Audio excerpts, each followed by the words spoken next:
I'd like to welcome you to WCPT AM's Out Chicago. Think of us as Sunday brunch with your gay best friends. Now please welcome your host, Scott Duff. And a happy Sunday fun day to everybody out there. Scott Duff here along with Ella Miller. Good morning, Scott Duff, and Happy New Year to you, my friend. Happy New Year? Question mark? Wow. I should have known when my message to the people was, I hope you have a healthy and peaceful New Year. Ah, yes, there's that. I think I jinxed us. Yeah, well, I think so, yeah. We barely survived 2025, and 2026 is going off to a rip-roaring start. Ooh, baby. With that ginormous poop parade that's happening, that is the Venezuela situation. What in the wide world of sports is going on? Renegades. Yeah. Look, Dear Leader Ding Dong can't even run one country. What's it make them think they can run two? That's my thought. You know, there you go. Minions can't even run one. Yeah. So 2026. Here we are. Here we are. Here, but our little gay show is here to offer a little bit of light for you in the bleak dawn of 2026, and more importantly, we've got some actions that you might be able to take or to think about, to take home with you. And we got a great first show of the new year. Of course we do. There we are. Democratic analyst Marj Halperin is going to be joining us to chat about what we can do as we head into the midterm year, and we're just going to check in on things that are happening around Chicago. I know I saw from social media posts that she was downtown last night in Federal Plaza for, When I saw on the socials that there was a big demonstration, my first thought was, I wonder if Marge was there. And then later on I saw her and then post. Boop, there she was. And of course she was. That's our Marj Halperin. That's why we love her. So we're going to be checking in with her, and ever since last January 20th, everyone's talking about just wait to the midterms. Well, we're here in the midterm year. Getting closer. We're getting closer. I mean, we still got 11 months to go. Oh my God. Yeah. But I think we're going to check in with her. Yes, we are. And hopefully she'll give us some stuff that's going on there. Give us some hope and optimism. Yeah. And speaking of hope and optimism, we're always talking about we're fretting away, and the best thing to take away fretting is action. Yep. And we're going to be joined by Ann Friedman in the second hour. Mm-hmm. She's the executive director of Gay for Good, which is a national organization that mobilizes LGBTQ folks and ally volunteers to promote diversity, foster inclusion, and strengthen ties to the broader community, which I think is great. Of course, it's fantastic. So if you're looking for, again, we've been talking about this ever since January 20th last year. Mm-hmm. When the world gets too big, don't go macro, think micro. What can you do in your community? What can you do right in your neighborhood? That'll help you out a little bit. So we're going to be speaking with Ann Friedman from Gay for Good. Excellent. And we always love artivism around here. And Artemis Singers, Chicago's very own lesbian feminist chorus, is starting up the year with Interwoven Threads of Earth and Self. And we're going to be chatting with D'Amica Victorian. Fantastic. Later on. And of course, we would love to hear from you. So give us a call or a text to 773-763-9278. That number again is 773-763-9278. Of course, you can listen live Sundays from 11 a.m. to 1 p.m. Central at 8:20 a.m. on TuneIn from heartlandsignal.com, or you can watch the live video stream on the WCPT Facebook page or the Heartland Signal YouTube page. So how was your last week of 2025? If you don't listen to the news, it was pretty good. I didn't. I didn't that much either. Mm-hmm. I was just listening to myself and my wife and our friends. It was great. I went and saw our America's Sweetheart. Yes, Kathy Richardson. Kathy was playing at Hey Nani in Arlington on the eve of the eve on Tuesday night. We drove out there it was fine until we got to the Northwest Tollway, and it was we had no idea there was going to be a snow thing happening. Oh, there was Tuesday a snow thing, it was kind of out but we made it. We had a packed house. It was great. I love the eve of the eve. I like going out on that night and then staying home on New Year's Eve, which she had a great performance. And the following night we had... Was it her storyteller show? No, it was just a solo acoustic show. Oh, all right. That she did. And the sold out, standing room only, lovely crowd, some friends in the crowd, of course, and she brought me up for the last song of the night. Got to play with her, which I always enjoy. And then the following night was New Year's Eve. We cooked our butts off. I made that pavlova citrus pistachio pistachio, citrus. What's it called? Pavlova. Oh, with sugared cranberries. With sugared cranberries. It's a giant It's a meringue. It's a meringue with a little bit of a crater in the middle, and then I fill it with an homemade orange custard, and then I top it with Is it an orange custard or is it like an orange curd? Well, what is the difference between a curd and custard? 3 letters. Curd. UST. One is custard. The other one is just curd. Because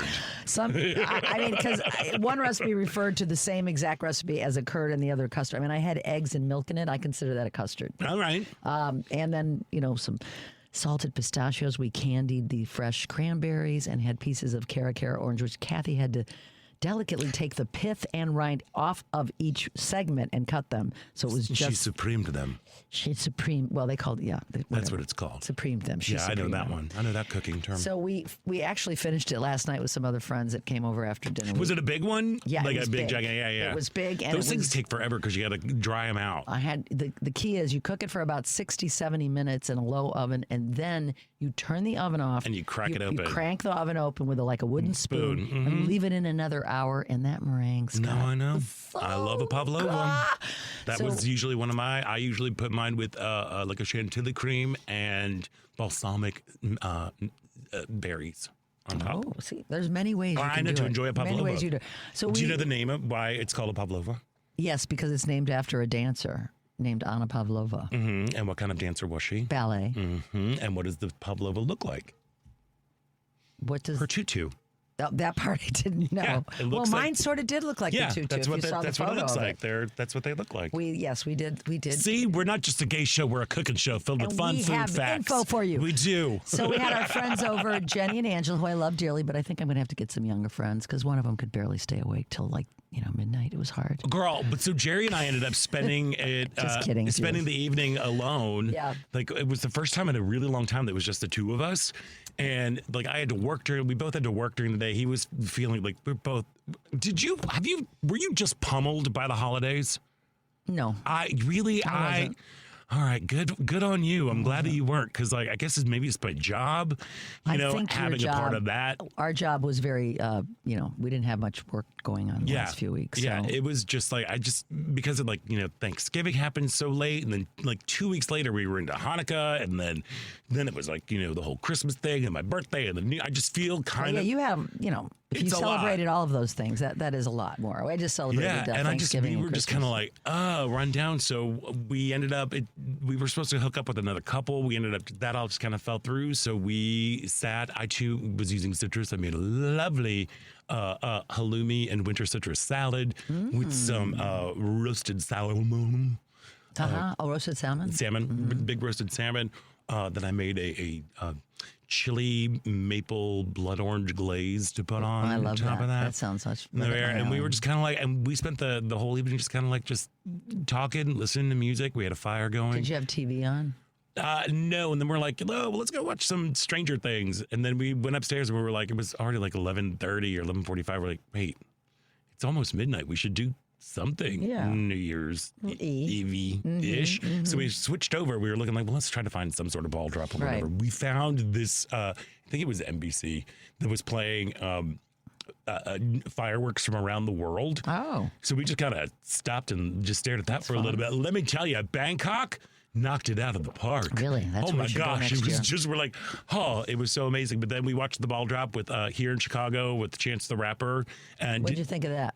I thought it was great. I thought it was really cool. It must have been thrilling to be downtown to the fireworks along the river. The fireworks look cool. Yeah. Yeah, it was like, that would have freaked me out though. Just I don't know, as a safety person, just because they were on the river. Yeah, they were neat. And just They looked shooting right great. out. It looked really, really cool. It must have been absolutely thrilling to be down there.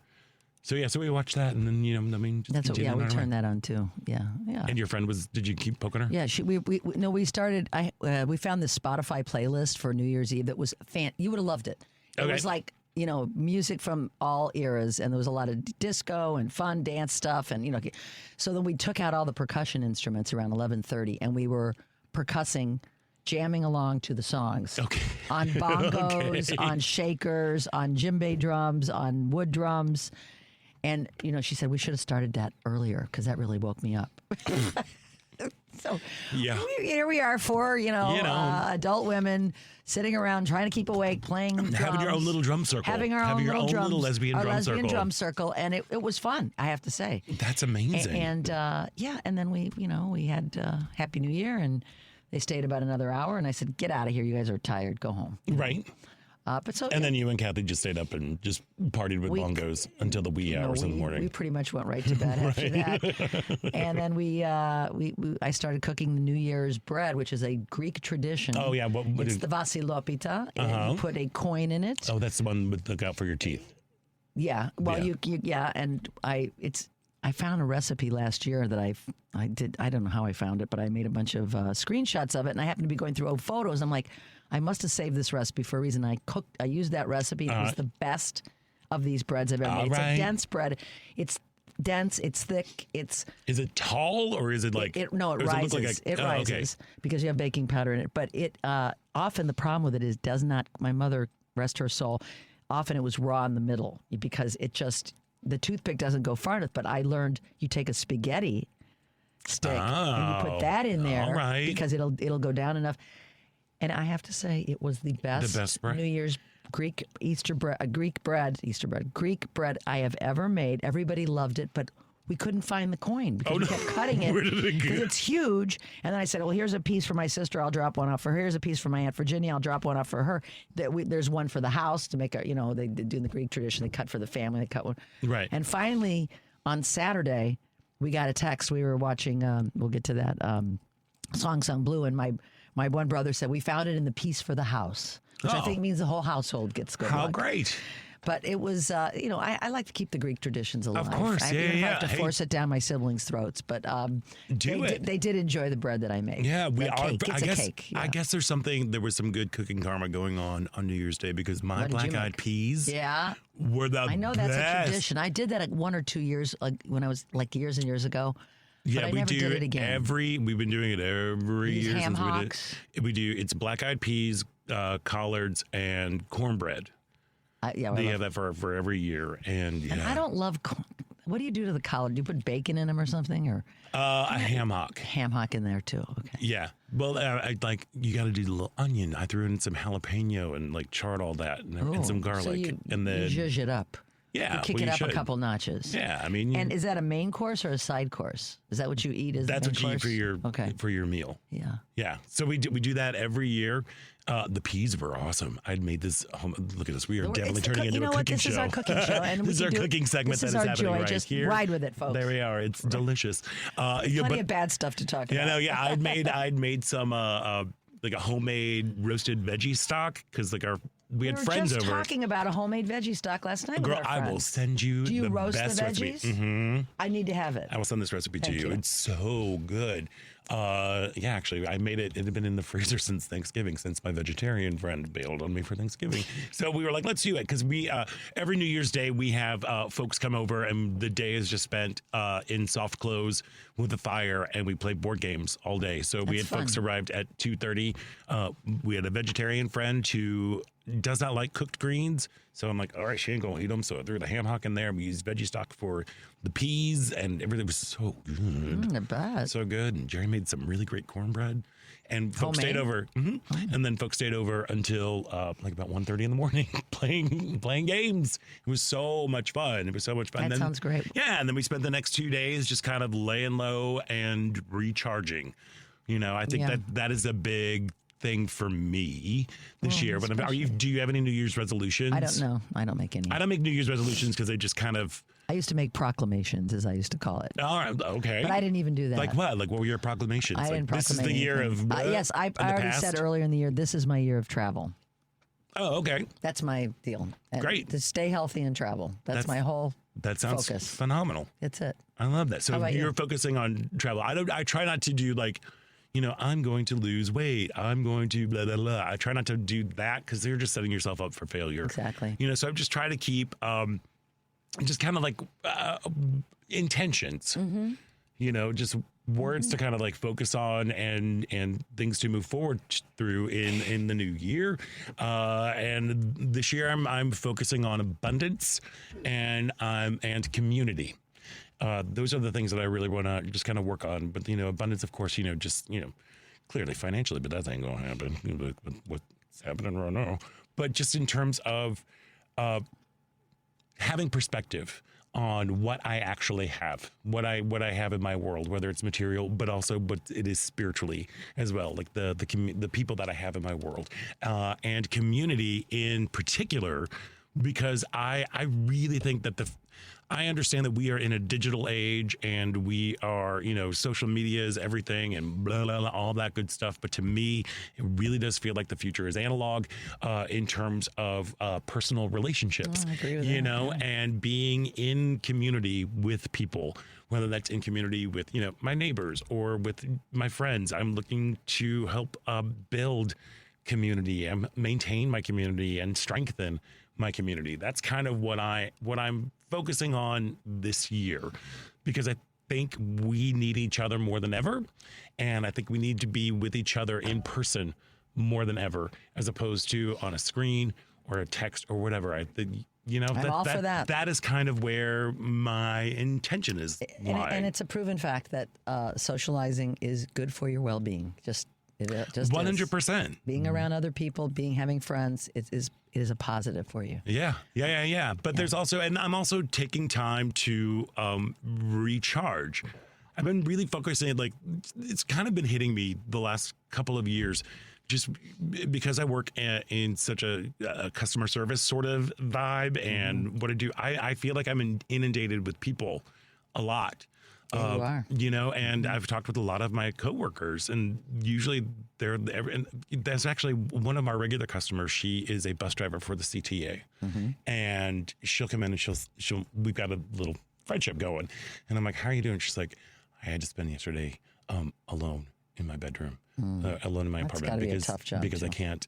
There are just so many people. I'm like, I get it. Yeah. A lot of my coworkers, if you have 2 days off in a row, one is usually spent just recuperating and just like kind of, refilling the well, because it can be, it's hard. So I've been trying to also,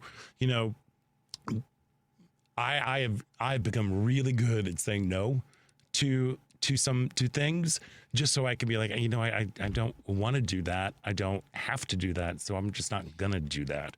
And I need some time to just replenish the well, because if I'm depleted, I can't do other things. So that seems to be you're listening to yourself and what you need to do. That's what you have to do. Yeah, it works for you. I know, and that's all I'm saying. So how about you folks out there? Did you have any sort of new? Do you have a New Year's resolution, or do you have any sort of intention that you were trying to put out there and focus on this year?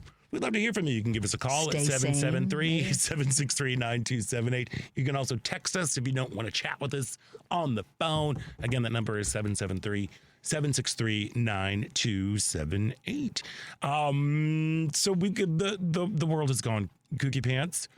As I think we all know, we will talk about that on the other side of the break. But before we do that, this part about Chicago is brought to you by Team Hochberg. If you are purchasing a new home or refinancing your existing home, call Team Hochberg, your trusted local lender. Tim called to consolidate his debt and was so happy with David's advice, he left this 5-star Google review. David personally called me regarding my refinance inquiry.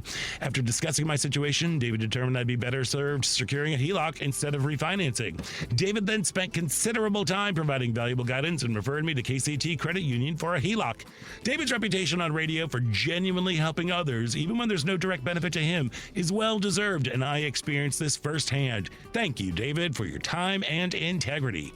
David thanks Tim for his amazing review and strongly encourages everyone to read Team Hochberg's nearly 600 5-star Google reviews. David helped Tim and thousands of WCPT listeners, but he can't help if you don't call 855-563-2843 or visit the website you know and love, 56david.com. That's 855-563-2843 or 56david.com. Lower.com, equal housing lender, NMLS 1124061. We're going to take a quick break, and when we come back, there's more Out Chicago right here on WCPT Heartland Signal.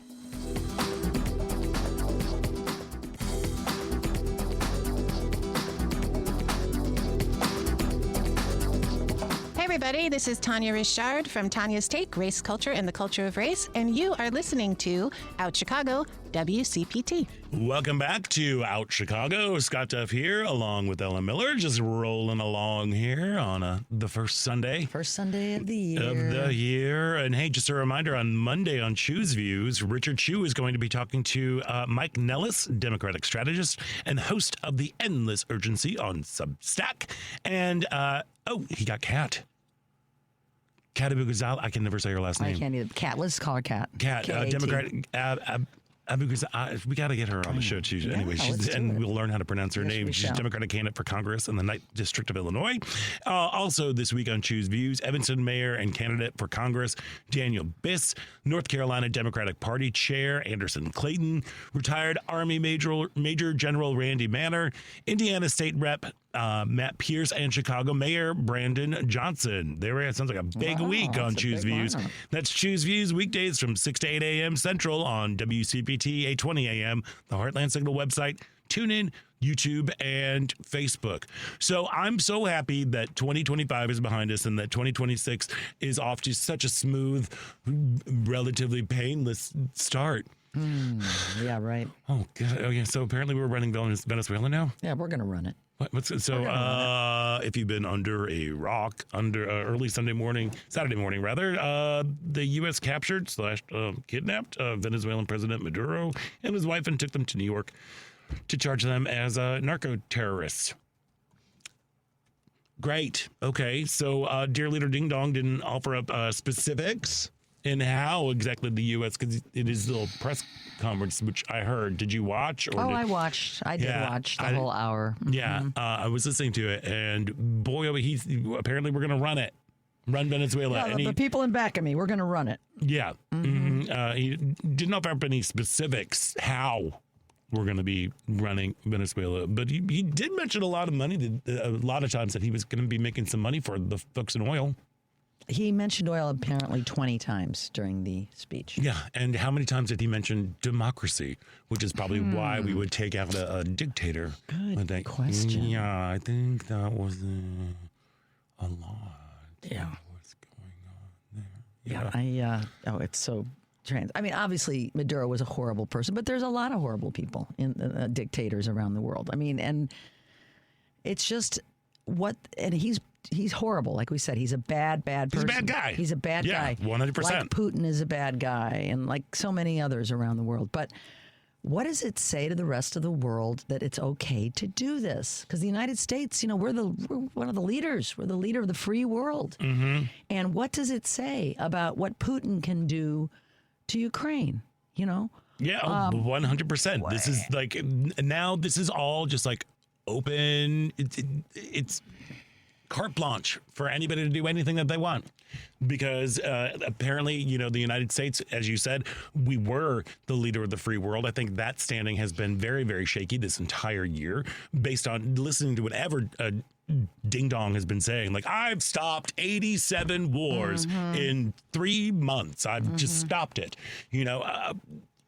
People don't buy us. People do not believe us. We are not to be trusted anymore. With this move, what has happened for just not only the world, but also for the American people, we can no longer trust our leaders. We cannot trust them. We cannot trust what they're doing. They're just going in. This is clearly motivated for oil. This is also a clear sort of like distraction from what's going on with with the Epstein files. Yep. When all of a sudden a couple, my wish for 2026 is that I get a little beep button for myself so I can swear on the radio right over here, because it is so hard not to swear at this whole situation. You have stupid Pam Bondi, who was saying earlier last year about how, the Epstein files, they're on my desk. And they had that whole big performance of giving out little binders to, I don't know, was it Newsmax, to whoever? I mean, probably that YouTuber who went to Minnesota to go after the the daycare institutes, whatever. But she gave out those binders like, here's some hot goss from the Epstein files, and then all of a sudden, rapid turnaround. Oh wait, no, we're done. We didn't find anything. There's nothing in there at all. It was on her desk. There's nothing. We didn't find anything. Wait, what? Then there was backpedaling along that, and now there was the slow leak. Everybody was like, we got to do this. There was almost unanimous vote from the entire congressional body. There was one vote that was said, no, we should not have access to the Epstein files. And that it was supposed to be all the way up until the 19th of December when they were supposed to be released. And then they weren't released. And he is breaking the law again on that. And then after that, they're like, wait a second, hold on. We found 5 million more pages. Oh, how did that happen? What? We found that. Like, where were they? Did Pam Bondi just spill some white out on something? We're like, oh, wait a second. Now it's all clear. We can finally see things. Like, it's just shenanigans. Totally. It is complete shenanigans that is going on here. Now they're like, we're going to hire 400 lawyers to go through this whole thing and make sure they were redacting the names of victims and stuff. But the documents that they've already been released, they did not redact properly. They did not take out victims and survivors' names. They left them in there with details of what happened, what went on. It's ridiculous. I don't understand how you can support this man. I really do not understand it. It makes no sense. We have lost all sort of decorum around here. There is nothing but a politics of vitriol and hatred. People are just content just to be mad. Even our elected officials, they run on a platform. They're scared to death of him. And right now, they're not. Ever since the Tea Party made its little emergence in Obama's first term, we have no longer decided, like our elected officials have decided that it is better spent making sure that the other side can't get anything passed, as opposed to actually making our lives better. Yeah. No, true. That is what is going on. So frustrating. This whole thing is a big distraction to show that like grocery prices are up, gas prices are up, people cannot find jobs. And it's a big distraction. Don't look over here at this Epstein situation that's going on. That is still unfolding. So many just horrible things coming out of this. One of them is apparently this what do you call it? The extraction of Maduro cost $1 billion. Can you imagine if we used that money towards healthcare in this country? Oh. They're turning their back on regular Americans trying to stay healthy, yet they spend $1 billion on this military exercise. Things like that. They're not informing Congress. Apparently, Tom Cotton said they talked to him. So if you're in in a certain party, if you're a Republican, you get to hear a little bit about it. The whole thing is. But is that everybody in the Republican Party? You know what I mean? Or is it just Tom Cotton? It's like, that's what I mean. Like It's really, to watch it is just unbelievable. And the thing is, you asked about how can people support him, Scott. I tuned over to Fox News right after his lovely little 1 hour rant. Right, yeah. And the reason is because that's all. The spin is so different. It is so, as we know.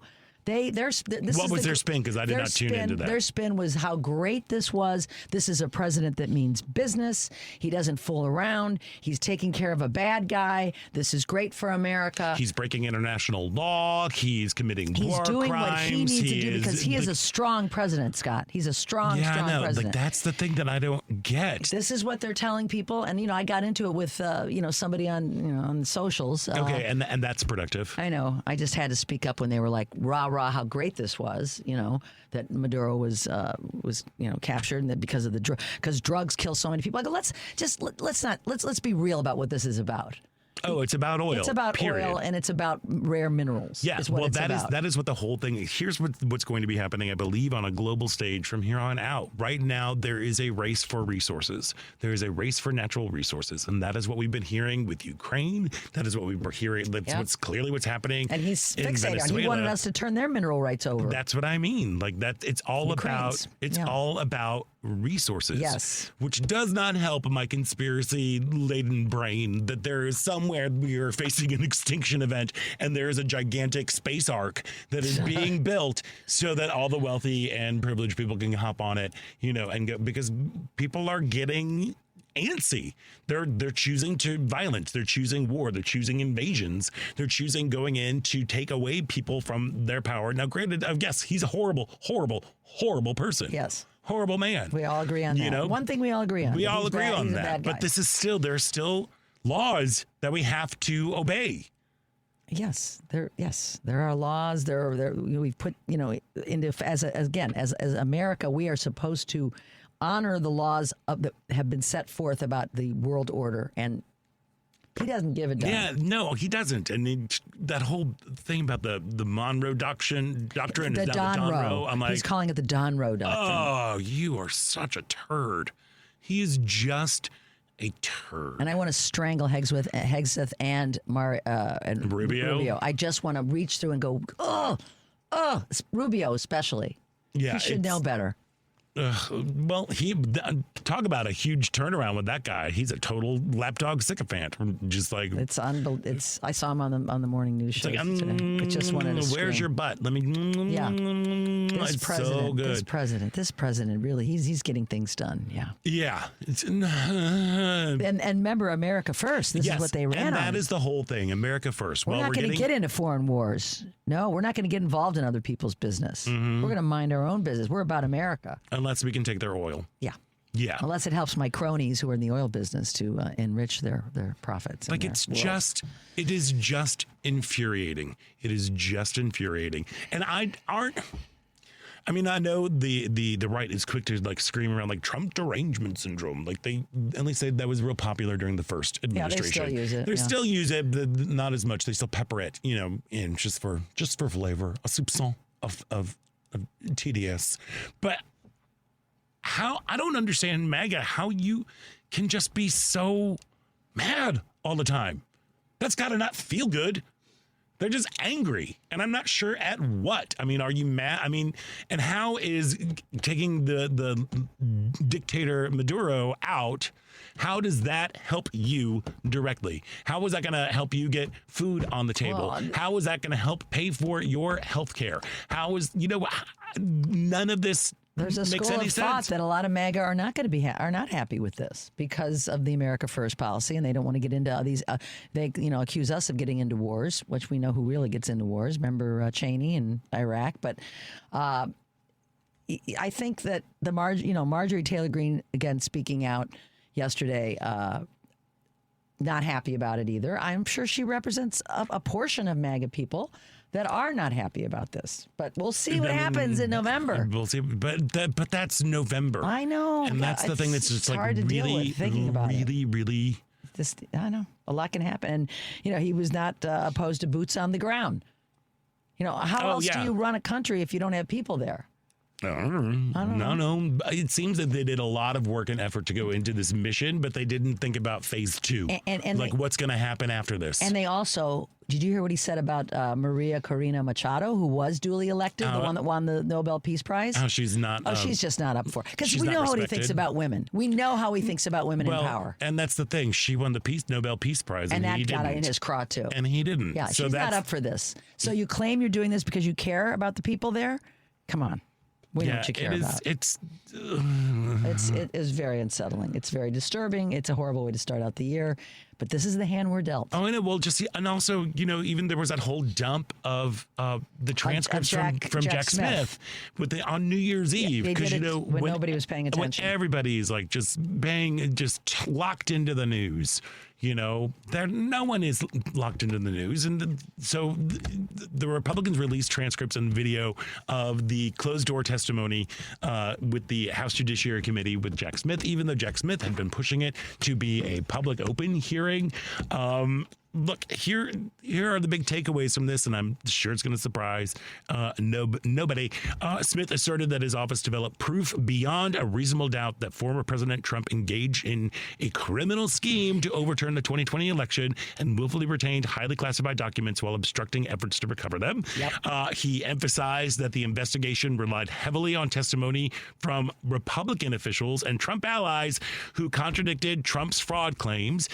He testified that Trump remained remained free to express disagreement with the election outcome, but that knowingly false statements used to target a lawful government function constituted fraud and were not protected speech. You can deny that all that those election deniers, you can deny till your face turns blue, but when you use that word, it's not protected. And then Smith, he characterized Trump as having caused, exploited, and foreseen the violence on January 6th, failed to act to stop it, and later encouraged outreach to members of Congress to further delay That's everything. called facts, folks. Those are the facts. That's what's going on here. And then, of course, what did he do? Turned around and pardoned over 1,500 people who were participating in the riots, following his orders. Mm-hmm. Yeah. Great. I got grumpy. So we should probably. We'll get to Marj in a couple of minutes. We should probably take a break, and then what we'll do is we're gonna check in with Democratic analyst Marj Halperin. She's gonna be joining us in the next segment to kind of talk about what's going on. So stick around. You're listening to Out Chicago right here on WCPT Heartland Signal.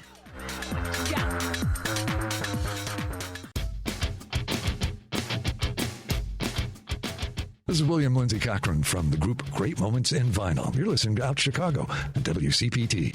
And welcome back to Out Chicago. Scott Duff here, along with Ella Miller, just rolling along here for Sunday of 2026. Yes. Hey, tomorrow on Live, Local, and Progressive, Joan Esposito is back from vacation, and we'll be joined by Chris Bury, senior journalist and residence at DePaul University, and Amanda Marcotte, senior writer at Salon.com. That's Live, Local, and Progressive, weekdays from 2 to 5 p.m. Central on WCPT, 820 a.m., HeartlandSignal.com, and tune in. But of course, our next guest knows that because she is sometimes she fills in over here. There yes, we are. Does. There we are.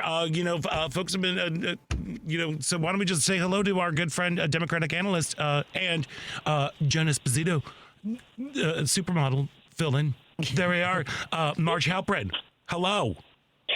I've never been called that before. Well, and in our eyes, you can do no wrong. Hey, and you are our first guest of year 13. Yay! Thank you for joining us. Thank you, Marj. Thank you. Glad to be with both of you. Yeah. I know you're kind of revved up. Hope we're all relaxed now. Okay, good. Yes, thank you. Relaxed. I will breathe Now a little that bit you're more. here, we're relaxed. I usually don't get that worked up, but things have been kind of kooky. You know what I mean? 2025 was a crazy and exhausting year, and the first couple days of this year hasn't been so great. But you have been on the front lines with your work for most of the year. A, how are you doing? And B, how is Chicago doing? I know last night Chicago turned up. Yeah, it was exciting to be on Federal Plaza yesterday. I went down there along with several hundred other people on a very short few hours notice. Of course you did. Yeah, well, it's, the numbers matter. Mm-hmm. Yeah. And I think ultimately showing up in every way we can is important. And this is it's going to be a harder year.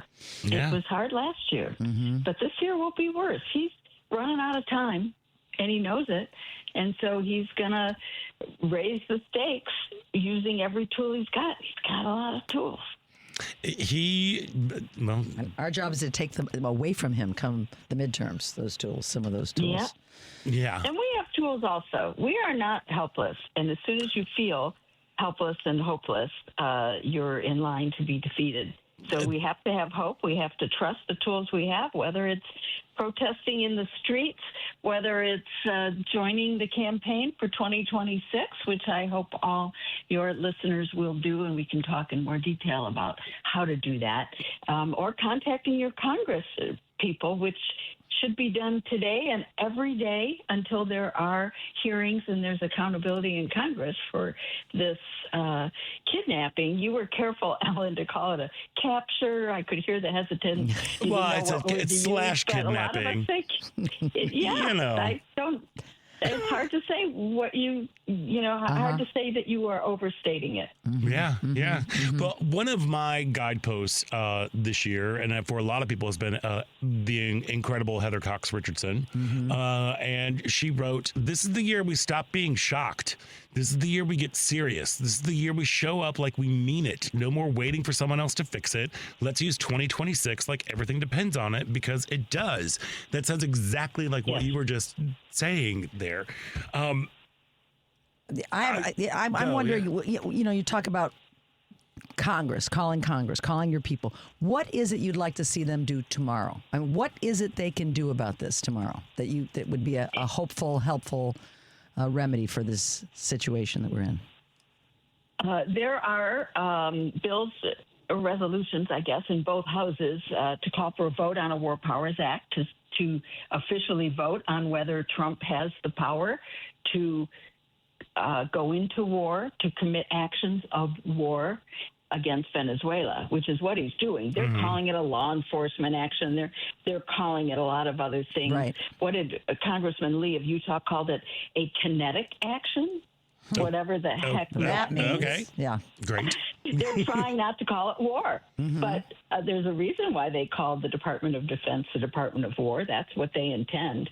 I would call Congress and urge them to bring that to the floor, although I don't think it can be stopped. I think it's the kind of resolution that goes through, I think they call it without prejudice or whatever the phrase is. So urge your congressman to make sure that comes to a vote and that they vote no on powers of war, making any further action illegal by Trump, which it already is, but declaring it so by Congress. And will that stop them if they do that? I can't predict. Yeah, I mean, yes or no. I mean, the only thing that has definitively stopped actions by this president has been the Supreme Court, which of course hasn't made much of an effort to stop very much of what he does.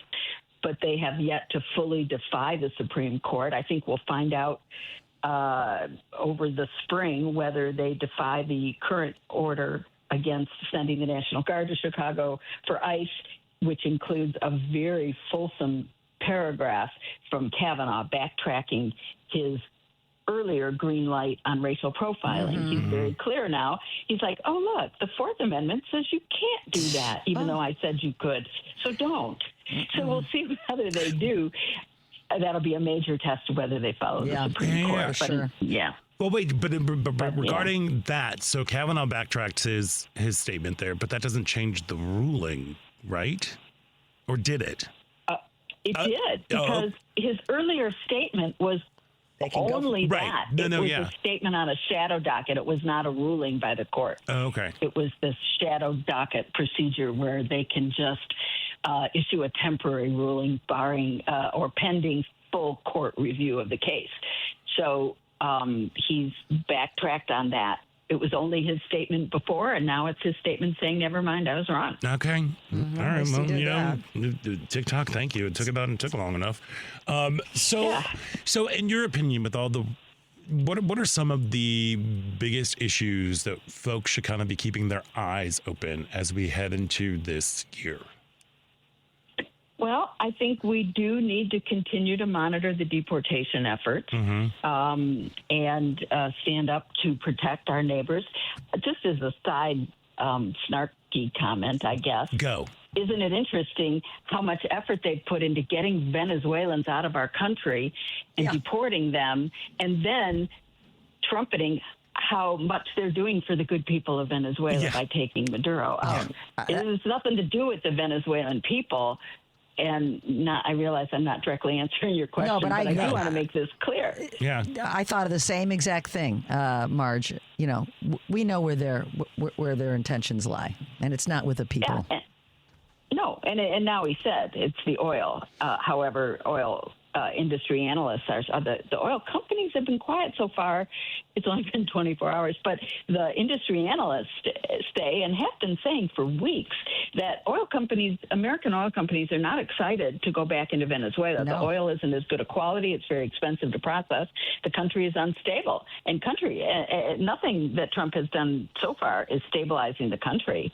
So I think his vision of helping the oil companies, he should have checked with them first, see what they wanted. Right. And they said that the the structures that they put up in the 70s that he's all mad about, they said that they're not even up to par anymore. You know, these. No, it's all decayed and fallen Yeah.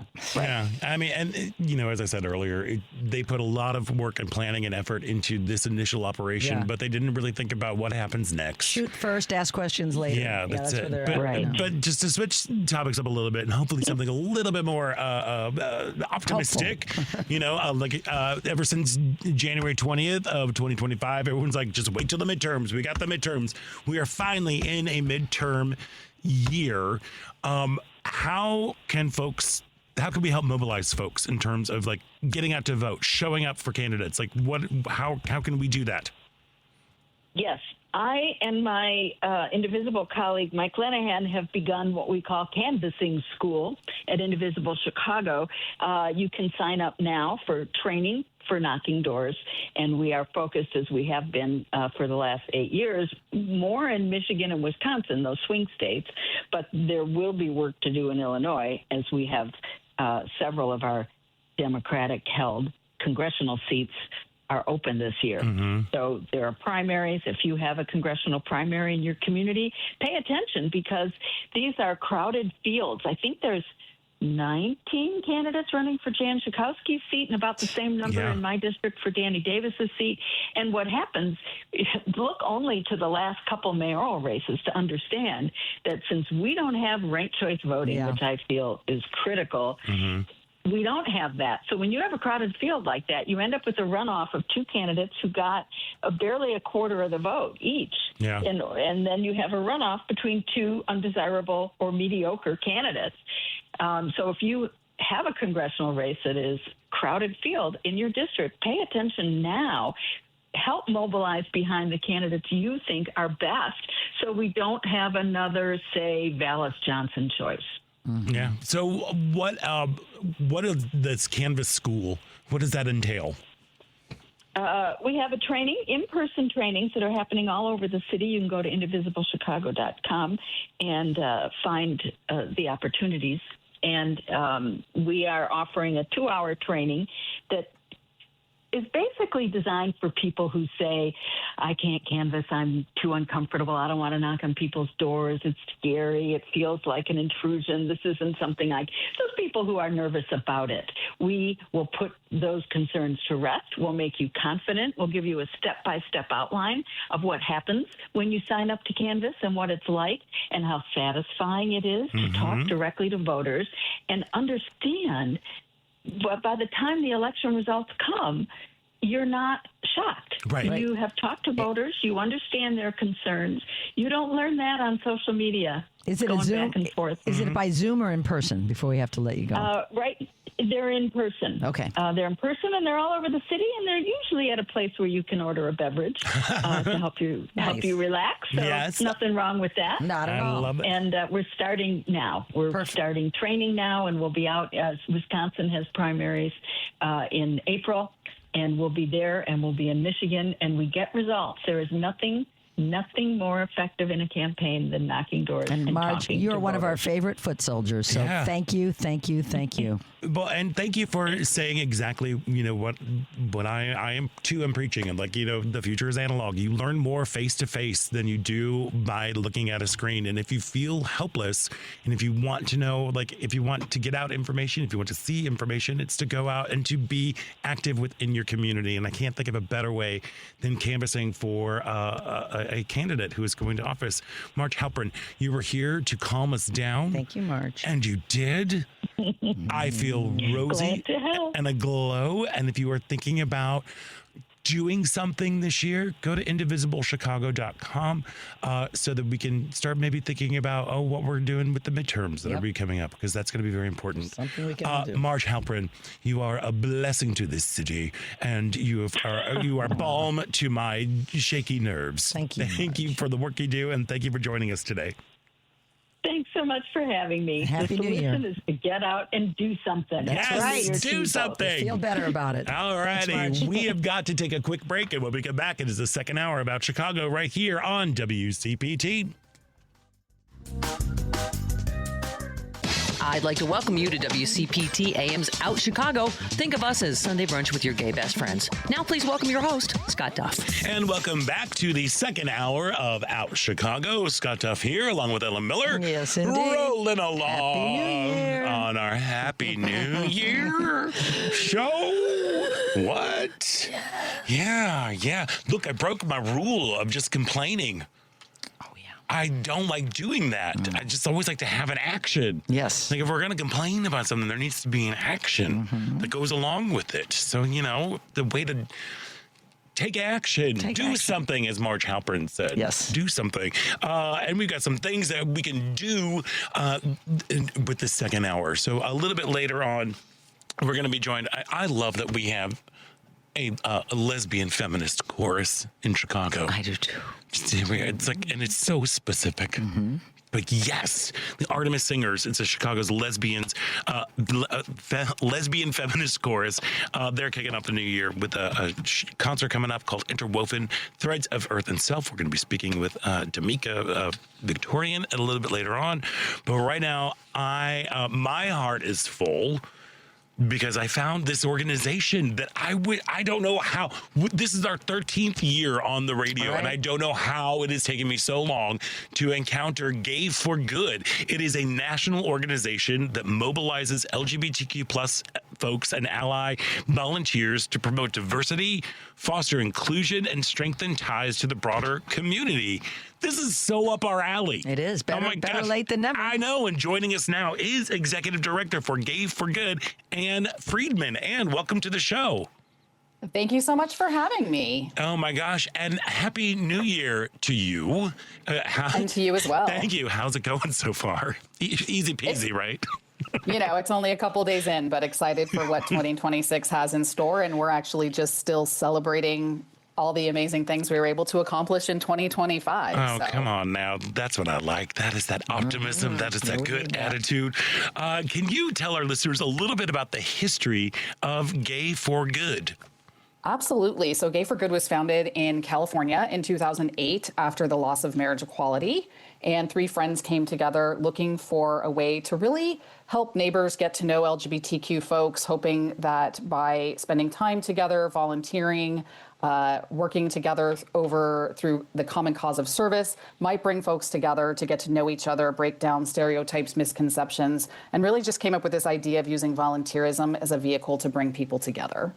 It is inspired. And again, what I've been saying, the future is analog.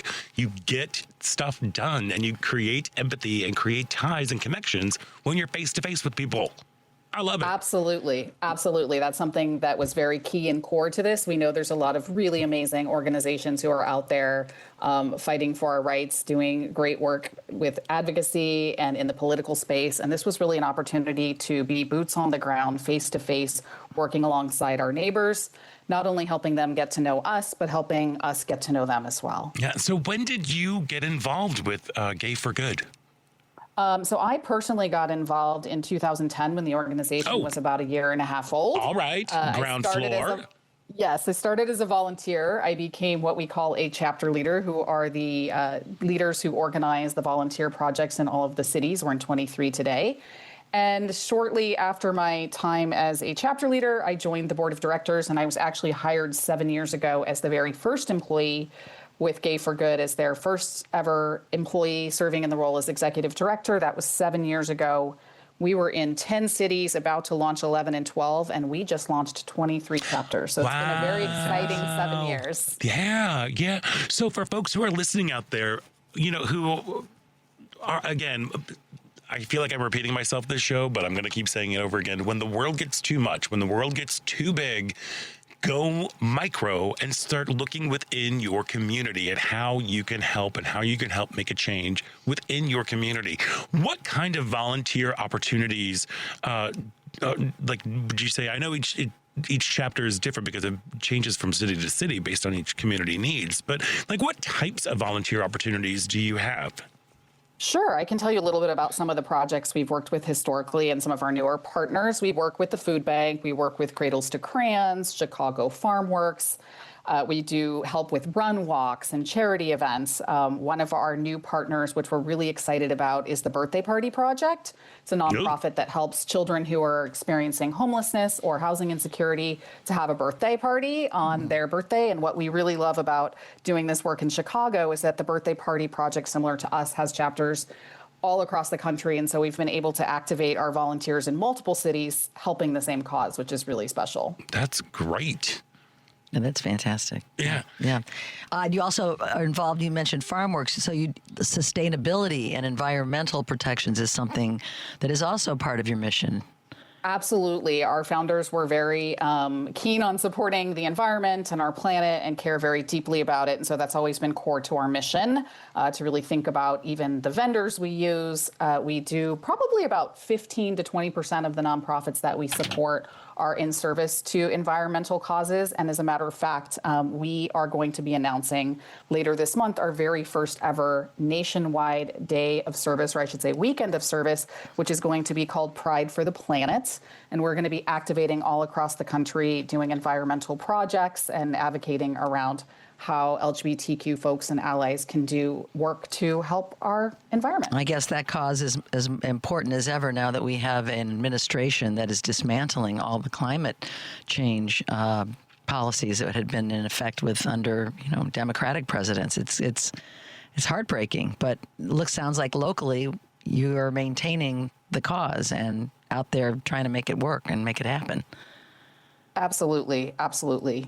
Any cause that needs support and can use a group of volunteers is really, there's no cause we wouldn't really support. We are all about building bridges. And if you were to visit our website, we actually celebrated the 1,000th nonprofit served in 2025 in the fall. And if you were to look at that list of 1,000 plus, now close to 1,030 nonprofits, you will see that they range from supporting service members to seniors to feeding people, outdoor projects, as you mentioned. We work with animals. There's really not a cause we will not support. Fantastic. It's great. So when the organization was formed and as you've taken over, not taken over, as you've assumed the role of executive director, what are the values of the organization? Our values are to promote diversity and equity inclusion. As you mentioned, we care about the environment. It's really about community building and bridge building and bringing people together through the common cause of service. And then one of our core values is to have fun. We really believe that from the boardroom to the service projects, we want our volunteers and we want people to have fun. There's not enough joy in this world. Right. And you can't have too much of that. And so when we were looking at our values and talking about where we really wanted to focus, it was unanimous that was something we wanted to hold on to. That was something the original founders cared about as well. And so that is definitely something we think about in everything we do, is how can we just have a good time? And I think it's such a great way, again, to meet other people, meet other LGBTQ folks in your community. And that's like not at a bar or not at a coffee shop. Like, it's a way just to broaden, expand your own community while you're helping take care of this community. I think it is just inspired. It's so, this sounds kind of goofy and a little Pollyannish, but what does service mean to you? Like, do you have did you grow up in a home that that where service was, there was a big emphasis on it? Because I did.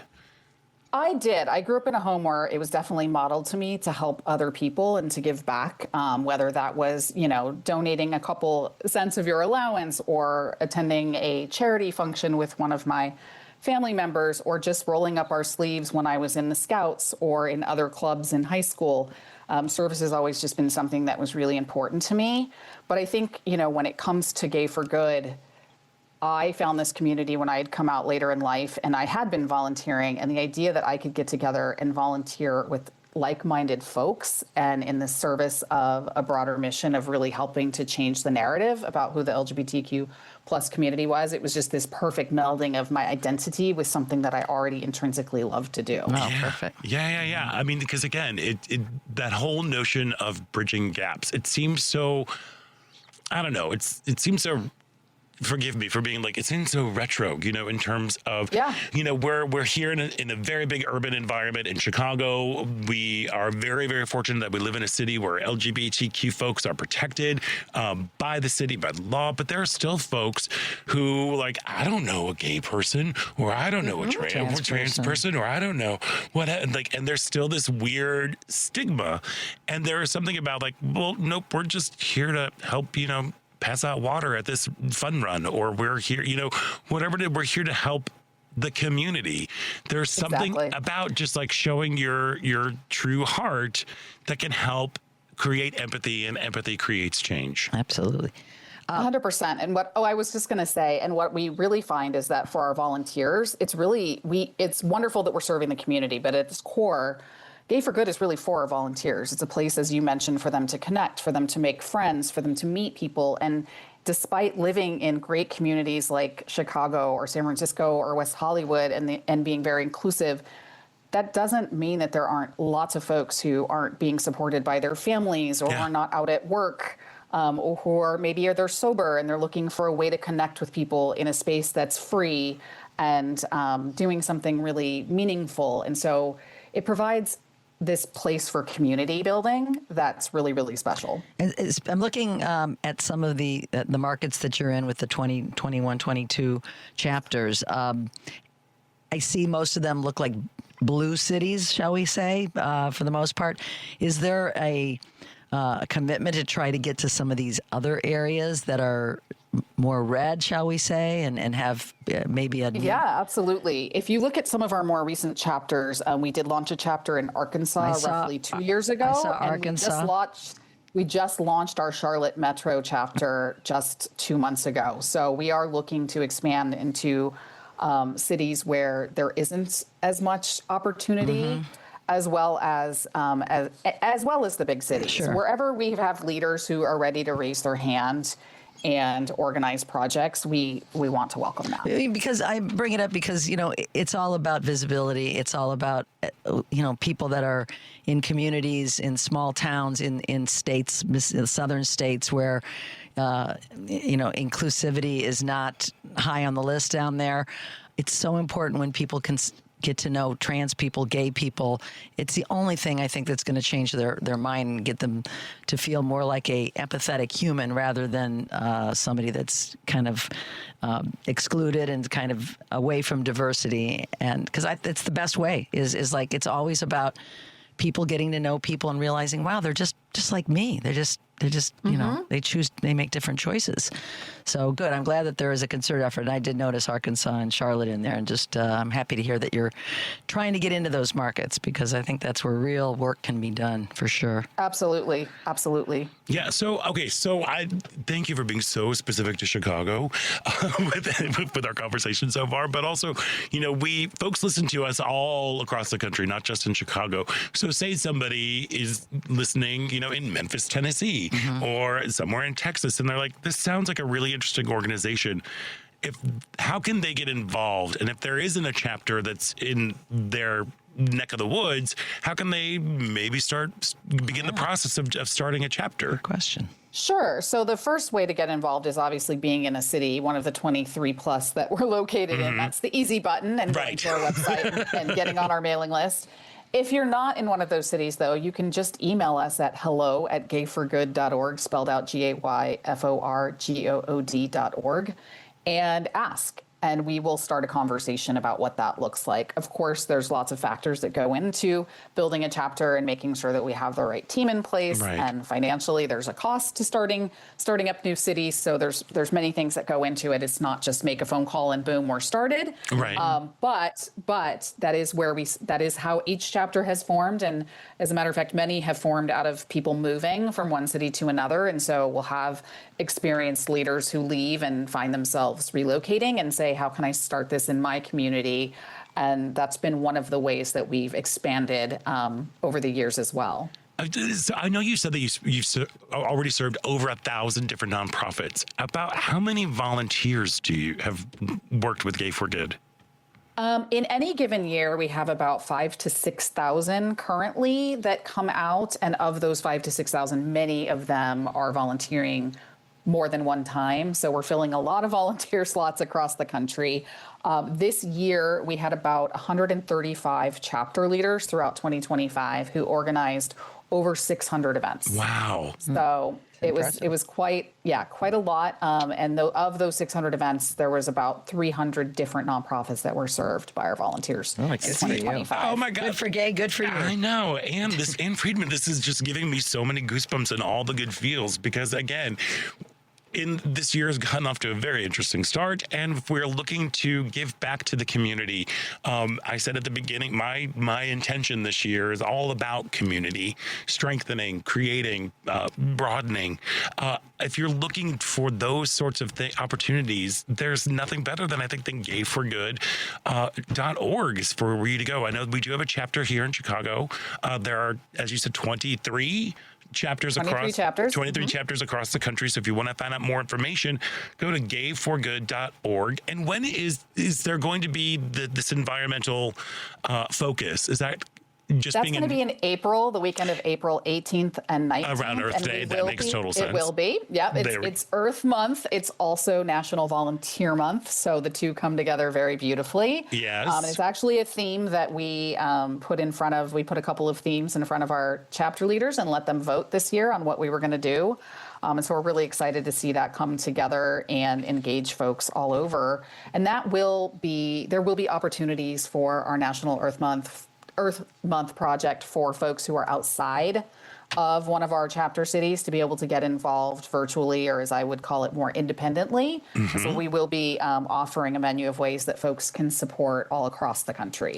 Oh my gosh, Ann Friedman, thank you. It's a balm on my soul. I feel so buoyed and optimistic about going out and doing some good work. So please come back often.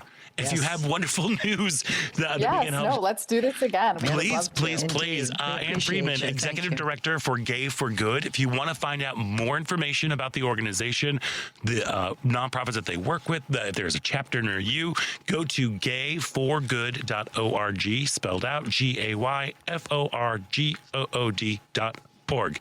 Ann Friedman, thank you for the work that you do, much. and Happy New Year. Happy New Year. Thank you so much for having us. This was such a great way to kick off the new year. We agree. Thank you, Ann. Our pleasure. Thank you. All right. We've got to take a quick break. All right, we'll see volunteering. Yes, we'll be out there. We got to take a quick break. And when we come back, there's more Out Chicago right after this.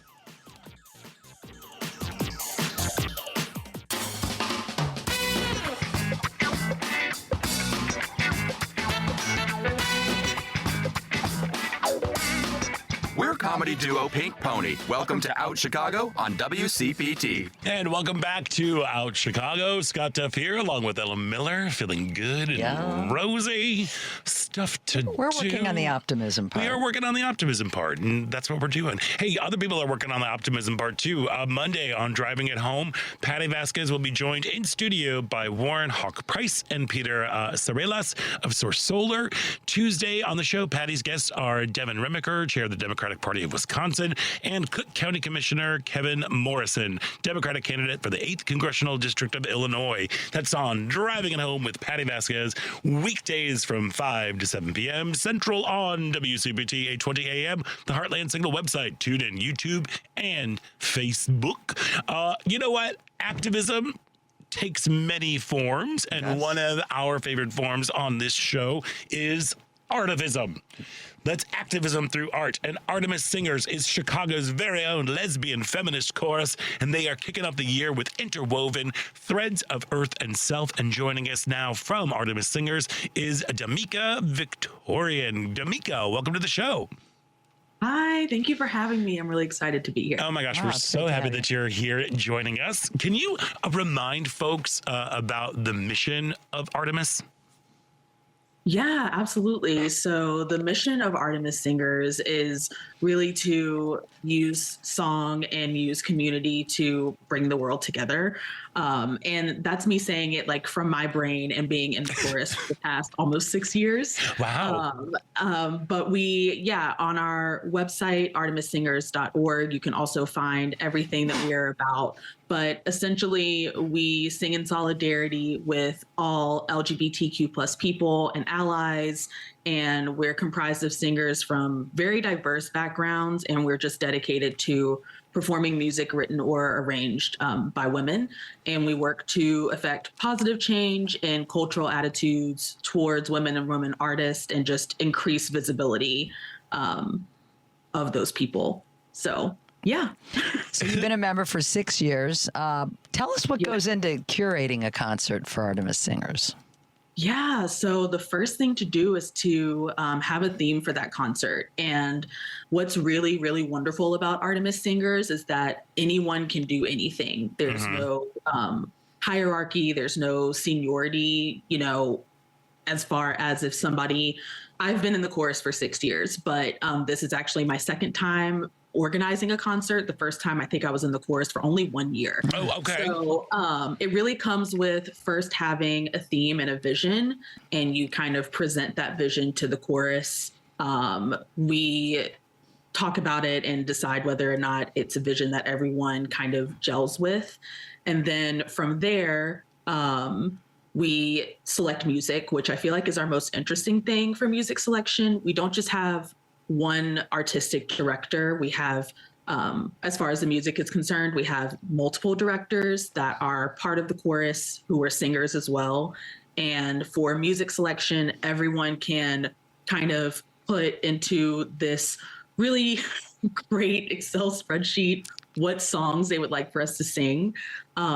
We do want to put a focus on music by BIPOC and BIPOC people. And so for this concert, we have around, I think it's like 52% of our songs.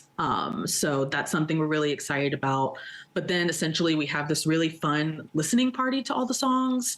And we have our own, you know, kind of tally sheet. That math that I am not good at is involved, that someone else does. And then once that math is done, the artistic directors for the concert, which for this concert, it's myself, and then also someone else who's in the chorus, her name is Paige, sit down and decide, okay, what would we like to actually have sung as part of this concert? And then we start learning the music. I love that it's like a collective experience, True democracy. You know, it's like, well, but it's, you know, yeah, like you were saying, there's no hierarchy there. People can present ideas and like, hey, this is a really great song. And you know, and then everybody gives it a fair shake. And then you math it out, which me too, math, oof, over my head. Is it challenging to find those artists to fit your criteria? It definitely can be. Yeah, it can be challenging. And I will say that everyone does everything differently. With this season and with this music selection, I tried to give as much tangible description of like what I wanted as possible. We have like concert artwork, which you've seen that goes into our humanitics and promotion and stuff. But for this music selection, we also had artwork for the music selection just to kind of guide people into the type of feeling that we want to have with the music that was presented and that we were selected from.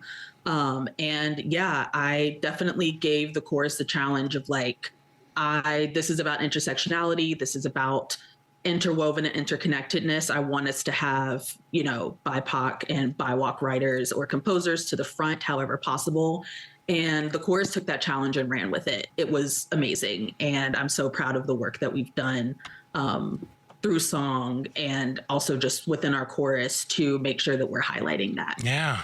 So you touched on it briefly, but what is the theme is interwoven threads of earth and self. What does that mean to you? Like, how did you present that to the chorus? Yeah, that's a really great question.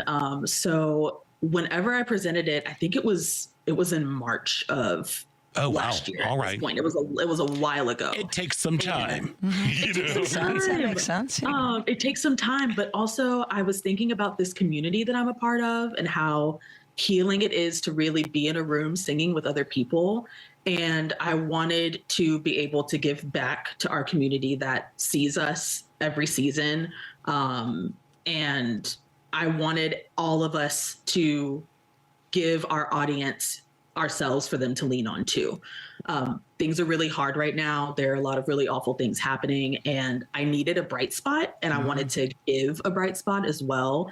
And I moved here to Chicago about almost 7 years ago from Louisiana, and growing up queer there was not easy. Yeah. And I felt the most at home that I'd ever felt within Artemis and seeing that community. And I really just wanted us to like weave in ourselves and the community we have and what we have surrounding us in the earth, everyone and everything we have surrounding in the earth, to put that into song and give people a bright spot and something to look forward to.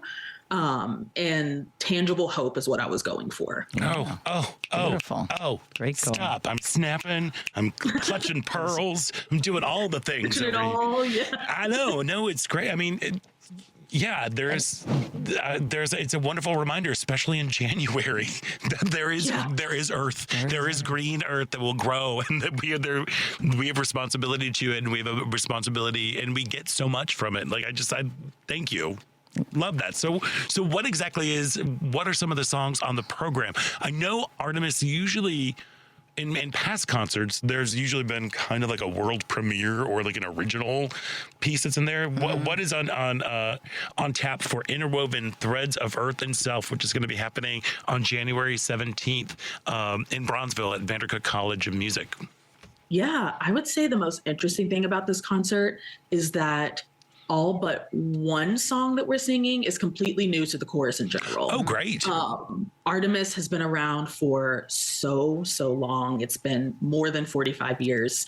And so there's so many songs to choose from, and a lot of time with music selection. Also, the songs come from our own repository, right? Right. And what's really, really interesting about this concert is that we are singing, and I could have the number wrong because holiday brain, but we're singing, I believe around 8 or 9 songs that are full chorus pieces. And one of them we've sung before. The rest of them are completely new to the chorus. And again, everyone has really connected to this more than I could have ever dreamed, and really taken it in stride. And I'm just so proud of the work that we've done. And so I feel like there's a lot of Artemis premieres. You should be. Happening. You should be. Damika, did you come to this as a casual singer, or did you study music? And, for those that are thinking about wanting to join, I know in the past you take anybody that wants to sing, but just curious about you personally.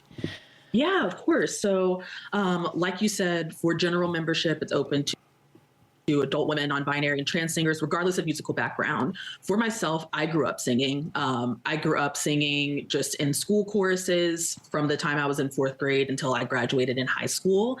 And I never studied music outside of high school. And something that's a fun fact about me I love to share is that I learn by ear. I'm not a great music reader. However, I've been in Artemis for 6 years and loved it and done great. And so whenever I moved here to Chicago from Louisiana, I just Googled. I was like, okay, lesbian chorus, gay chorus, some kind of adult chorus, and Artemis popped up. And I joined. They had just stopped doing Zoom only rehearsals for COVID. So it was pretty in the thick of it. Yeah. So yeah, that's my personal background. I love it. Well, and also it seems to me that Artemis Singers keeps growing. Where are you now in terms of membership? Because I work at the Trader Joe's, and every once in a while I'll spot people out and about with their Artemis Singers shirts on. Oh my god! And I'm like, I know you. I talk to your friends on the radio.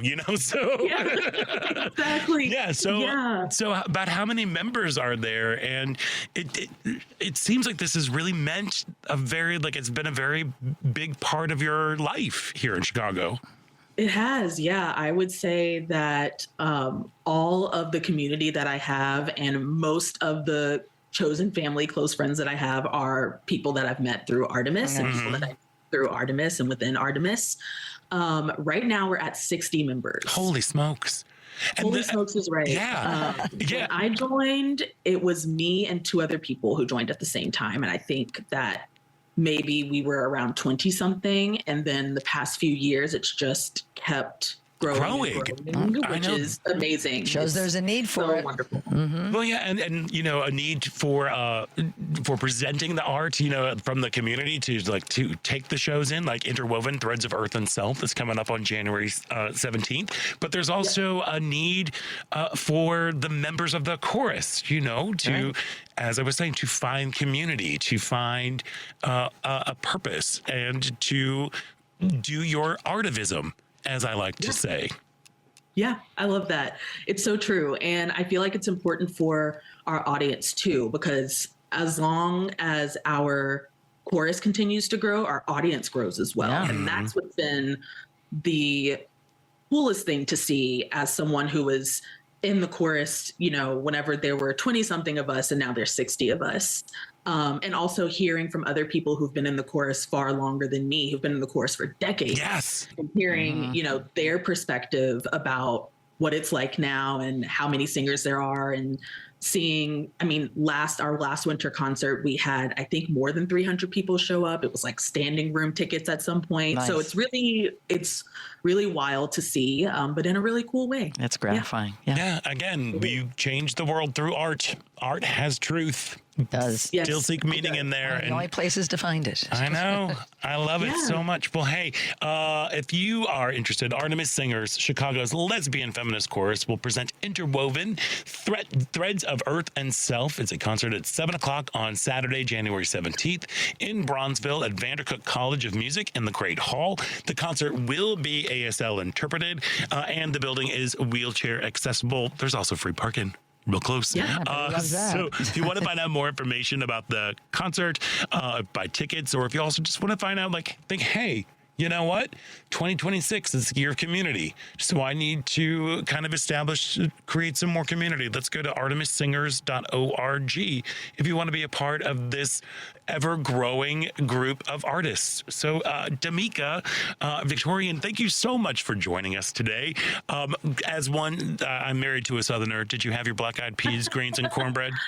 My black-eyed peas are in the refrigerator right now soaking. I'm a little behind, but I'm still going to do it. It's all right. It's all right. It's all right. The epiphany, it hasn't happened yet. It will happen. It will happen. It will happen. Okay, good. Proper soaking's important. I'm just making sure that you have your peas and your greens and your cornbread. I have my peas. I have my greens. I have my cornbread. I will consume them. Those Southern... And the one other thing that I forgot to mention is really important, speaking of community, every 4 years in a major city, the Sister Singers Network Choral Festival is happening. And it's 20 plus feminist choruses from across the U.S. and beyond. They perform and share repertoire. And we are hosting it in July of 2026. Oh, all right. Well, I guess we'll be talking to you in June. Yeah. You know? Fantastic. Great to meet you. Great to meet you, Damika. So wonderful to meet y'all. Thanks so much. Oh my gosh. Thank you. Happy New Year. Thank you so much for taking time out to join us again. Interwoven Threads of Earth and Self, a concert presented by Artemis Singers, takes place January 17th in Bronzeville at Vandercook College of Music in the Great Hall. To find out more information, artemissingers.org. Damika Victorian, thank you so much, and get those peas. Awesome. I will. Thank y'all so much. You're welcome. Bye. Bye. We've got to take a quick break, and when we come back, it is the final thrilling show-stopping moments about Chicago right here on WCPT Heartland Signal. Think Theory Radio. We're joined by Allie Mae Miller, hypnotherapist. Hypnosis is portrayed in media in general. Manipulation, mind control. People think it's like a truth serum. My clients describe it as they're in control the whole time. It's definitely not a truth serum. The client decides what they share with me, even in a state of hypnosis. Think Theory Radio with Damian Perdue. Saturdays at 6 p.m. on WCPT 820.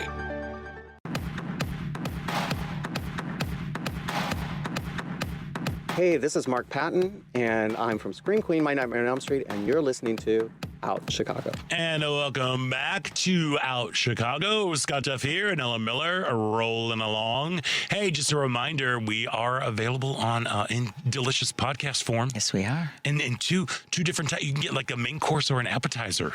Relive the memories. Yeah, so you can get full episodes or just featured interviews wherever you get your podcasts, on the Spotify, Apple Podcasts, TuneIn, iHeartRadio, YouTube, Amazon Music. There you go. All you got to do is search for Out Chicago, or you can get the links on our show page by visiting heartlandsignal.com and clicking on our picture. We are everywhere. There's no excuse not to hear us. We are. We're everywhere. We're just like Visa. We're everywhere you want to be. And you know what? It'd be great if you leave a little review, maybe a 5-star review. It might be nice wherever you listen to your podcast. But, we've been on the air for, this is our 13th year. We're kicking off the 13th year. Oh, my God. Lucky 13. 13 years together, cuckoo Scott. bananas. How did that happen? I have no idea. I was young when I started. Same. You were really young. Yes. I was younger. We were younger.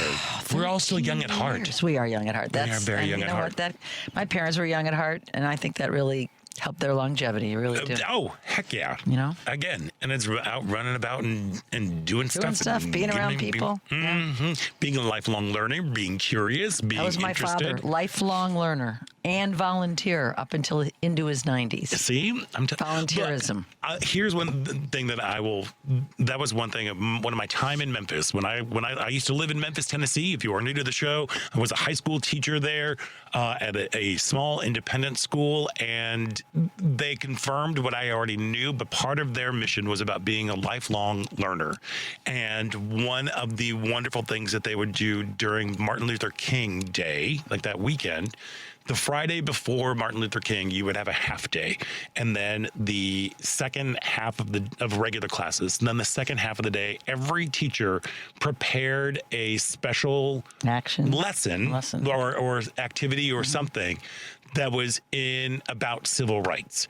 And that would be everything from, people would go and they would leave campus and they would go volunteer, or they would just watch the music teacher would show the movie Hairspray.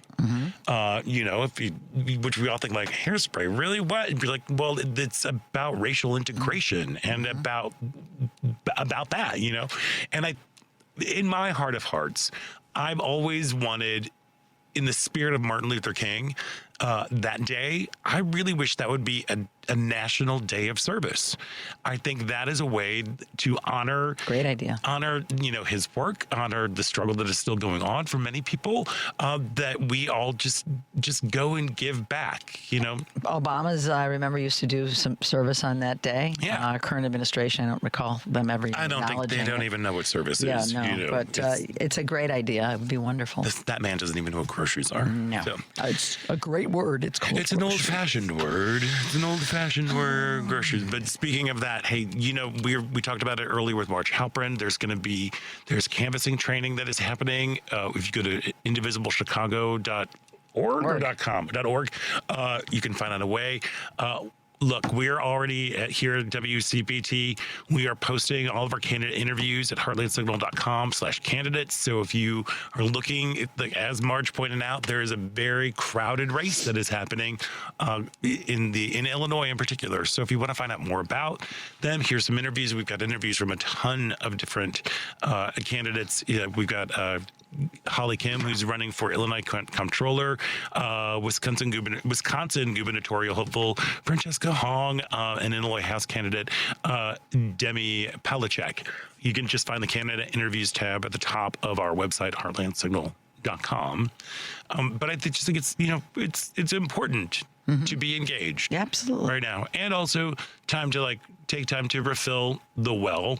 And right now, Netflix is super gay. Is it? Yes. They got that gay hockey show. That's on HBO. Oh, is it? Yeah. Oh, is it? Yeah. Okay. Well, I wasn't watching Netflix this week because was the Knives Out one. Wake Up Dead Man. Is that super gay?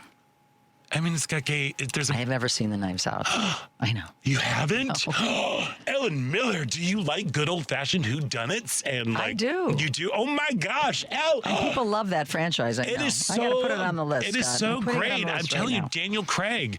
Yes. He's a big old gay detective from the South. What's his name? It's LeBlanc, I think is his last name. They are all so good. I hear all good things about the Knives Out. And then the first one, you've got come on, you got Jamie Lee Curtis in that one. You got Chris Evans going on. Who else is in that one? It's been a hot minute since I've seen that. And then the second one, Glass Onion, you got Janelle Monáe. You've got, I love her. I know. Catherine Hahn's in there. This one, Wake Up Dead Man. There is a seemingly impossible murder of a priest. This one is all about religion, and it's kind of great. Okay. It's very. We're very looking. great. It's the winter. We're gonna hunker down more. Look, so let me tell you. Put it on the list. Put the entire series on the list. I will. It reminds me. Again, I'm an HBO kid, so I guess that's where the gay hockey thing is. But I was an HBO kid growing up, and I fell in love with all those Agatha Christie movies. You know, Evil Under the Sun, Death on the Nile, Murder on the Orient Express. Like I love those old whodunity. You know, I loved Hardy Boys books when I was little. Do you remember the series? Did you watch the Hardy Boys? I with did. Parker Stevenson and Sean Cassidy. Some of it, yes, because I loved both. I loved David Cassidy. So you know. Because of the Partridge Family. Yeah. Sean Cassidy, very, very confusing feelings for a young boy. Yeah, did he? Yeah. And he was everywhere. Sean Cassidy. He had that poster and was also on a pillow case. He was that hair. That hair. Yeah. That hair. Yeah. Hair. But like it's fat. I love Murder, She Wrote. My parents loved that show. I loved that show. I didn't get to watch it. Why? I don't know. You were out living your life because you were doing your thing. Yeah. You were busy doing stuff. Yeah. But cannot recommend high enough. Wake Up Dead Man. It's great. It has some really interesting takes on faith. That's what you said, yeah. You know, there's some thinking things that are happening. There's also some non-thinking things that are happening that are just feeling things. I highly recommend. The cast is phenomenal. This guy, Josh O'Connor, who I had not really known before, apparently he's done a lot of stuff, but my fingers are not on the pulse as they usually are. He basically carries the movie. He's incredible. And then you've got Josh Brolin, Glenn Close, Thomas Hayden Church. Who else is in there? A whole bunch. It's just they always have a good cast. It's always a bunch of fun people, and they're doing fun stuff. So I'll check it out. But then Stranger Things, that is like, there are so many queer characters in that show that are just kind of popping out, and we ended up, as part of our day of restoration, we watched the last 4 episodes of the new season, including the 2-hour season finale yesterday. Is the season still going? Or I think it's done. Is the series still going? I think it's pretty much done. I get the feeling it's kind of the end for people. Well, those kids are no longer kids, you know, because it did come out 9 years ago, which was crazy. But but it's, I love it. And what is wrong with Winona Ryder? Just what's wrong with her? She's such a weirdo. She always has been a little not as strange as she is now. I mean, she's had some things for a while. Well, I know she was caught shoplifting those Gucci glasses. That was a long time ago in the 90s. There you go. I mean, that was but just sounds like, that's strange behavior. But I mean, like seeing her on award shows and watching her work on this show, I'm like, you're just cookie pants. Yeah, but I love her. Yeah, there's a thin line, as we like to say. Kathy and I actually went out to the movie theater. Yeah. We seem to do about once a year. We went on Friday to see Song Sung Blue. Come on, Hugh. And Hugh Jackman and Kate Hudson, both great. The whole cast is fantastic. I think this is going to be one of those sleeper hits of the holiday season. People are starting to get out and see it. Based on a couple from Wisconsin, they went as under Lightning and Thunder. Their names were Mike and Claire. I actually was a fan of theirs. I used to go to the Wisconsin State Fair, drink heavily, lots of beer, and go see them. And I was just enamored with them. They were like no impersonator act I'd ever seen. They were so into it. It was something unique. And I befriended them and used to, I worked in radio at the time, and I'd give them my car. I said, if there's anything I can help you with, I just wanted to help these folks. You know, they just resonated in a way that was, when you saw them perform, it was just, wow, you people, you're so in this, you know. And do Kate Hudson and Hugh Jackman, they capture that? They captured it. Boy, did they capture it. Good. From the dialect to the feelings, and I just, I had a lot of feelings watching it, and we came home and went through the rabbit hole of there's a documentary that a young man, his name's Greg Coase, he did this documentary. He was a young filmmaker in Wisconsin for some different. He filmed the Green Bay Packers for something, and then he was at a Harley Davidson 50th anniversary that he was, or 100th. I don't know how many years it was, but anyway, he was at. It's been a minute. And he heard these voices. He heard these singers. He goes, "Oh, Neil Diamond's here," and he went and saw. So just like so many of us, he became enamored with them, and he worked on this documentary for 10 years. He did 8 years of following them around and 2 years of editing, and he is one of the producers of the film. And when we watched the documentary, I would advise seeing the movie first because it's more feel good, then going to watch the documentary because the documentary tells a little darker tale. Darker tale for it? It does tell a darker tale. And for me, though, because I knew Lightning and Thunder, again, casually, but knew them. And to see them in this, real personal, he'd film them. He'd fly in and he'd film them at their home. It's sad and it's not, not surprising, but there's something about this movie. I think it's touching people in a way that, I didn't think people. When I first heard there was a movie about him, I was like, "Really?" Really? But now that I see it, and I've heard a lot of people saying that it's kind of like a big triumphant sort of underdog story, it gives you all the good feels. It is, and there's some sadness too. But that's what a good movie is all about. Yeah, so it's all the emotions. I would highly recommend it, and then also he put it on YouTube for free. It's easy to watch it. Oh, really? The documentary. I'm sorry. Oh, the documentary. The documentary. Okay. And then we also went down the rabbit hole and saw some interviews with him, Greg, and tells more about his personal journey in doing this. So I think they're going to be up for award season. They're already up. I think Kate's up for something, Golden Globes next week. Mm-hmm. We got to watch more movies. I got to watch some more stuff because I am sorely. Look, Emmett's been not feeling well, so he's on a travel ban in the house. Yeah. So he can't go into certain rooms and he can't go to where the TV is. And we feel bad about leaving him. So we just kind of hang out with him. And we haven't been watching a lot of stuff. We've just been enjoying each other, which is really lovely to have that sort of. I did that with my baby too. Yeah. Kind of unplugged moment. Yes. Here. So, we're trying to create our own little community right here in our little house is what we're doing to bring it back to community, which is something, again, I'm trying to focus on this year. But as we are winding things down for our very first show of 2026, the holiday season is over.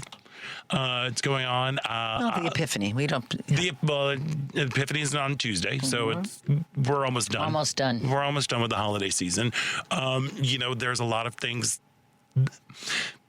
There's a lot of manufactured joy and goodwill and peace to all men that happens in this time. And I encourage everybody to really think about, if you celebrate Christmas or whatever holiday you were celebrating around this time, about like what the true meaning of that holiday is. My sister, the priest, she sent me this lovely poem by Howard Turman called The Work of Christmas. And it goes like this. When the song of the angels is stilled, when the star in the sky is gone, when the kings and princes are home, when the shepherds are back with their flock, the work of Christmas begins. To find the lost, to heal the broken, to feed the hungry, to release the prisoner, to rebuild the nations, to bring peace among brothers, and to make music in the heart. And that is what my wish is for us. Let's help the lost, help the broken, help the hungry, and let's make music in the heart. Keep the spirit of Christmas all year long. There we are. And with that brings us to the end of the show today. I want to thank all of our guests, Marj Halperin, Ann Friedman, and Damika Victorian. Devin, amazing job, as always. Thank you, Devin. Paul, thank you, Paul. Perfectly adequate, as always. Happy New Year, Paul. Ellen Miller, always a pleasure to kick off. Happy Lucky 13th. Happy Lucky 13. There we go. And I'm Scott Duff, and until next week, stay proud.